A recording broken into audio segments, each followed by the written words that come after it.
இந்நாள் இனிய நாளாக அமைய ராமானுஜர் திருவடியை பற்றி பரந்தாமனை அறிவோம்.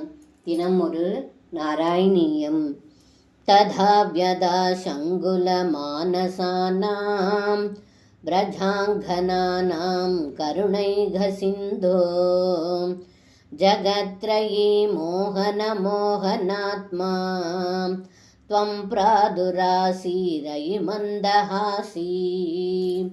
இந்த பாடலுக்கு அர்த்தம்: ஏ குருவாயூரப்பா, கோபிகைகள் தங்களை தேடி மனம் வருந்தி கொண்டிருக்கையில் கருணை கடலான தாங்கள் எதிரிலே மூவுலகங்களையும் மயக்குபவரும் மன்மதனையும் மயக்கும்படியான அழகான திருமேனியுடன் கூடிய தாங்கள் சிறிது புன்முறுவலுடன் மீண்டும் தோன்றினீர்கள் என்று இந்த பாடலில் பட்டத்ரி சொல்கின்றார். சர்வம் கிருஷ்ணார்ப்பணம். ஸ்ரீ குருவாயூரப்பன் திருவடிகளே சரணம்.